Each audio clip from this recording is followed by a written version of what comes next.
Good morning, dear students. Today we shall be entering the last part of Book 1, Paradise Lost.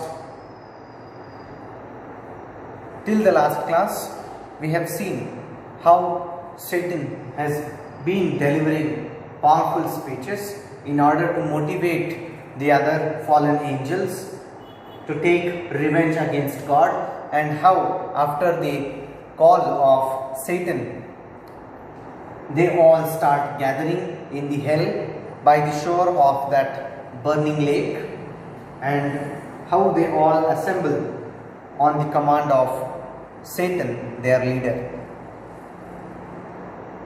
Today in this class we shall be discussing about the last 100 lines or 120 lines of Book 1. This will be the last part of Book 1 that will be discussed in today's class. Then we will discuss about the themes and characters and the other elements that we have found in Book 1 of Paradise Lost.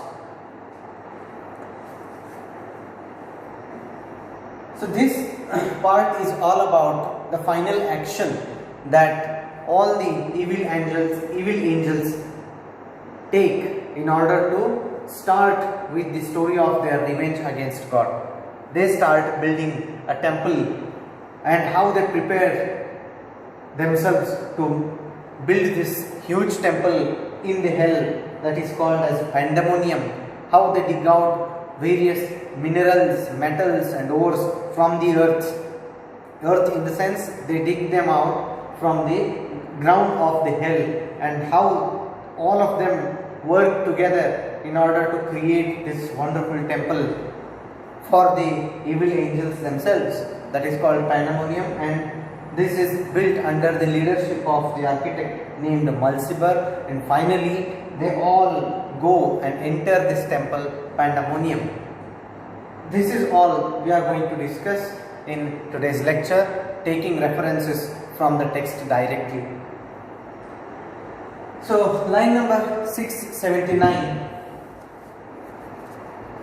to line number 688, we have the discussions of the leader there, another leader Mammon, who asks his fallen angels to come with him and start digging out various metals. What all they dig out, we will look at in the text. Mammon led them on. Mammon, the least erected spirit that fell from heaven, for even in heaven his looks and thoughts were always downward bent. This is another, he is trying to give us another characteristic trait of Mammon. Mammon was always a lowly creature. Even in the hell he was lowly creature, where even his looks in and thoughts in heaven also were always downward bent. That means he never thought high. His thoughts were always low, of low level. Admiring more the riches of heaven's pavement, trodden gold, than aught divine or holy else enjoyed, in vision beatific. He used to praise all the wealth of heaven more than the gods praised about it.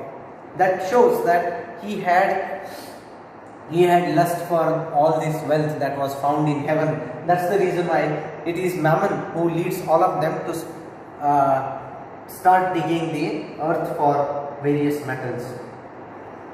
So we can say that Mammon is a greedy angel. He has greed for wealth. Men also, and by his suggestion taught, ransacked the center, and with impious hands rifled the bowels of their mother earth. For treasures better hid. Mammon knew that there is a lot of treasure inside the earth. We have a word, we have an adjective for earth in Sanskrit, Bahuratna Prithvi, meaning the earth is home to a lot of wealth and various metals and ores that are precious. Bahuratna Prithvi. Even Mammon knew about this. John Milton also had the idea of miming. I mean, this shows that John Milton was aware of all the discoveries, inventions and the social happenings that were around him. He knew about science, he knew about space expeditions, he knew about mythologies, he knew about various European cultures like Greek, Latin, French.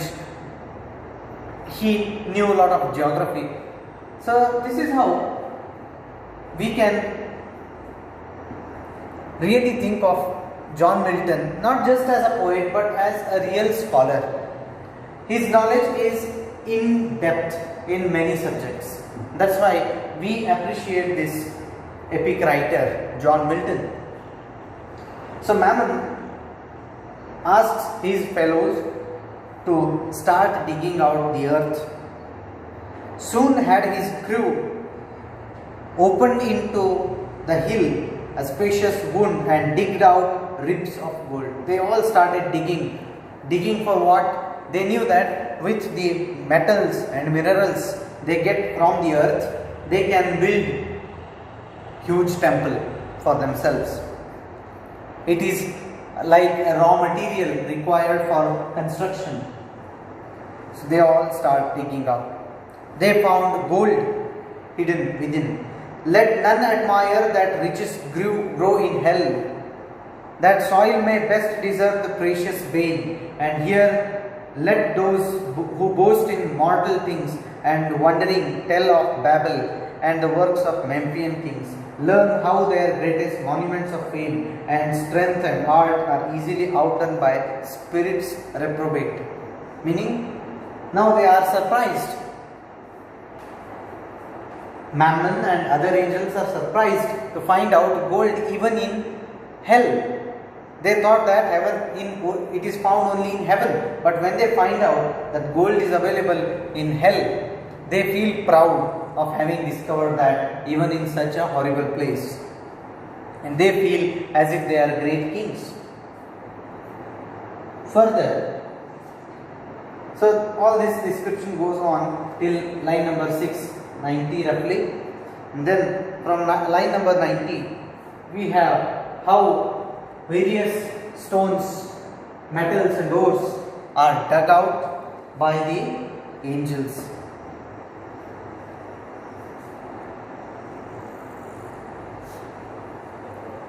Nigh on the plain in many cells prepared, that underneath had veins of liquid fire, sluiced from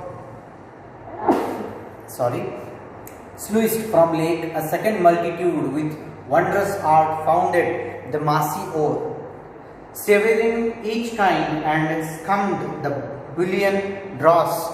A third as soon had formed within the ground a various mould, and from the boiling cells by strange conveyance filled each hollow nook as in an organ from one blast of wind. This is how they were all digging out various metals, minerals, ores, stones, precious stones from the earth, and they were processing them. They knew these arts as well, the angels, and they were preparing all the raw material required for the construction of their temple. Further, it is the description of how all the evil angels indulge themselves in the work of constructing the temple. So that is explained between line number 705 to 730. I will read some of those lines. And anon out of the earth a fabric huge rose like an exhalation, with the sound of dulcet symphonies and voices sweet, built like a temple where pilasters round were set. So now they are starting with this construction. They first build the pillars, and Doric pillars overlaid with golden architrave. See, they are all so skilled laborers. Actually they are angels, right? So they have all the wonderful artistic powers with them. So they can construct huge temple. but the only fault with them is that they are bad in their motives. That's why they are related to this downfall. So look at the wonderful art they have. We really come to appreciate all these angels because they are skilled construction laborers as well. You see, they are building such a huge temple with golden architrave. It has huge pillars and borders of gold and all, frames of gold. Nor did they want cornice or frieze with bossy sculptures graven. The roof was fretted gold. They dug out all these materials and they were constructing a huge temple out of costly materials such as gold, because they wanted to create a replica of heaven in hell. But the irony is that however much beautiful the temple may be, but it can never be equal to the temple of God in heaven, because this temple is built for evil works. So this is the irony that John Milton is bringing out strikingly. So it is the description of a large monument that they are building. The ascending pile stood fixed, her stately height, and straight the doors. The doors were straight, and it had huge walls which were standing erect and straight. Within her ample spaces, over the smooth and level pavement. See, they were doing it so perfectly. Level pavement, and from the arched roof, pendant by subtle magic, many a row of starry lamps. They did not just build a temple as if it's a small house or home. They were building it with lot of architectural beauty, aesthetic sense. They hung lamps. They were decorating it with gold and many other wonderful metals. Blazing cressets fed the naphtha with naphtha and asphaltus yielded light as from a sky. The hasty multitude admiring entered, and the work some praise and some the architect. So all of the evil angels somehow are getting busy in building this temple. Some of them are looking at the work and admiring the work, and some of them are admiring the architect, because he is the designer. It is by his directions that they are all building or constructing their temple. Now it is the description of Mulciber, who is the architect there. And sat as princes, from whom the supreme king exalted to such power and gave to rule, each in his hierarchy the orders bright. This man, angel, was an architect in heaven. Now, with his architectural skills, he is helping the evil angels to build the temple. Men called him Mulciber. In Ausonian land, men called him Mulciber. And how he fell from heaven, they fabled. So there is a story related to this architect as well. Why he fell from heaven? Okay, what is his fault? Why was he punished by God? There is a story related to that. Sheer over the crystal battlements, from morn to noon he fell. From noon to dewy eve, a summer's day, and with the setting sun, dropped from the zenith like a falling star. On Lemnos, the Aegean isle, thus they relate, erring, for he with his rebellious rode. What was the reason? He was rebellious. Fell long before, and nor aught availed him now, to have built in heaven high towers, nor did he escape by all his engines, but was headlong sent with his industrious crew to build in hell. He was known to build huge towers in the heaven as well, but because of his rebellious nature, God had to send him out of heaven along with the other evil angels. That is the story that the Ausonian people tell about Mulciber, who is also worshipped as a deity in the later times. So that's the story of Mulciber. Further, we are entering the last part of the temple, of the temple construction of evil spirits. Now they call it Pandemonium. A solemn council forthwith to be held at Pandemonium. Why are they building this temple? You see, in every culture, temple is of great importance. Temple becomes the symbol of religious spirit. Temple becomes symbol of identity. Temple also becomes the symbol of power today. I need not tell you how temples and religions are becoming power center in today's political situations.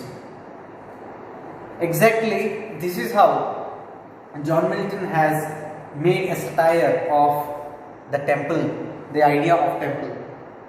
If God has temple in heaven, the Satan and other evil angels also want to have their own temple, because this temple symbolizes power for them. Who constructs temples? There is a wonderful vachana by Basavanna. ಉಳ್ಳವರು ಶಿವಾಲಯ ಮಾಡುವರಯ್ಯ, ನಾನೇನ ಮಾಡಲಿ ಬಡವನಯ್ಯ, ಎನ್ನ ಕಾಲೇ ಕಂಬ, ಎನ್ನ ದೇಹವೇ ದೇಗುಲ, ಎನ್ನ ಶಿರವೇ ಹೊನ್ನ ಕಳಸವಯ್ಯ, ಕೂಡಲ Sangamadeva. The first line makes it absolutely clear that ಉಳ್ಳವರು ಶಿವಾಲಯ ಮಾಡುವರಯ್ಯ, meaning the people who are rich, the people who can spend money, only those people can build a temple. So the temple is also the symbol of richness, being wealthy. And wealth means power. That is how for Satan to build a temple in hell is very important. It is absolutely important, because if he builds a temple in hell, it shows that he is capable, he is wealthy, and he has power with him. With this power, he can fight against God. And why is he building this temple? This temple is built in order to conduct meetings of all these evil angels to further plan on how to wage war against God. It is quite clear. A solemn council meeting forthwith to be held at Pandemonium, the high capital of Satan and his peers. So this Pandemonium is the capital of hell. It is the major center of activity. That's why it is absolutely important for Satan to build a temple, to conduct the meetings. There summons called from every band and squared regiment, by place of choice the worthiest. Now the construction is over. They have built wonderful piece of architecture in hell with the direction of Mulciber, and once the temple is built, now Satan is giving orders for every evil angel to come and attend the first meeting in Pandemonium. So he summons for them.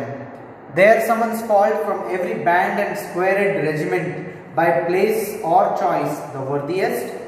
They anon means immediately. They anon with hundreds and with thousands trooping came attended. They did not come in one or two. They came in hundreds. They came in thousands. They were in multitude. This multitude itself shows how there are people who are siding with bad, and how there are people siding with good. In heaven there was God, but he had very limited angels. Now multitude of angels have followed the path of Satan. This is the reality which John Milton has symbolized, that there are plenty of evil people as well in this human world. So they came as if they are ready for the war. Thousands trooping came attended. All access was thronged, the gates and porches wide, but chief the spacious hall. Now it is the descriptions of the insides of the temple, Pandemonium. It has a wonderful spacious hall. Won't ride in armed and at the Soldan's chair, defied the best of Paynim chivalry. So they were all, now this is all the description of how they are coming in multitudes, as if they are high spirited once again to fight against God. And they come from different places of hell, and those places are described in the later few lines.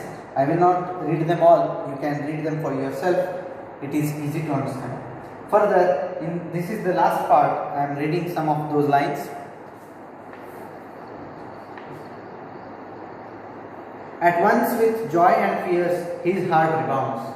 Now when he looks, Satan, when he looks at so many thousands of evil angels coming near the temple to attend his meeting, he is bubbling with happiness. He is so happy to look such a huge crowd who is ready to fight against God. This is what he wanted, and he has achieved it now with his powerful speeches and with his strong determination.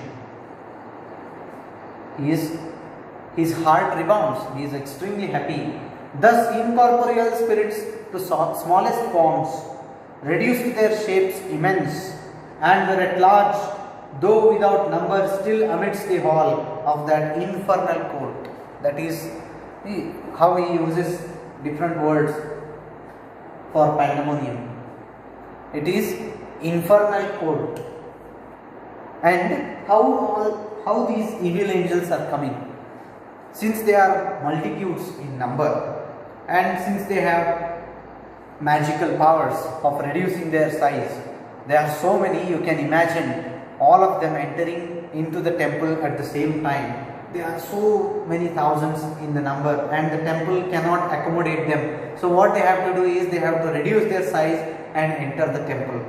No one waits outside the temple, because for them as well, fighting against God is important.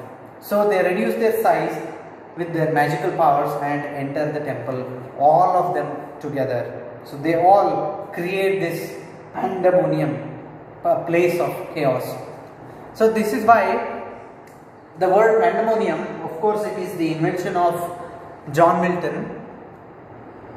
It is quite often used to represent a place where there is a lot of chaos, where so many people are making a lot of noise, and where there is no peace. We call such place as Pandemonium, even in the present context of the language. But far within and in their own dimensions like themselves, the great seraphic lords and cherubim, in enclosed recess and secret conclave, sat 1,000 demigods on golden seats. All of them came, entered the temple, and all of them were sitting on golden seats. So this is how it was. Satan made, or Satan converted hell into a rich place, into a place of power. Frequented full after short silence, then summons read, the great consult began. So once they all settled down in the huge temple, Pandemonium, now the first meeting in hell starts, and book 1 ends at this place. As I said, there is a continuous story which happens after this book. All of them discuss on the strategies to fight against God. Satan tells that God has created earth and humans on earth, and we have to destroy them, and the eventual story of the fall of man follows, and it reaches the climax in book number 9, where Adam and Eve commit the original sin and bring death into the human world, death and pain. So that is how is the story of book 1. So the last lines that we have discussed today are about the construction of Pandemonium, which is symbolic of evil powers united together to fight against a good power in heaven. So that's all for this lecture. In the next lecture, we will be speaking something about themes and important characters. Of course, Satan is the most important character in book 1. So the other things related to this text, book 1, will be discussed in the next lecture. Thank you.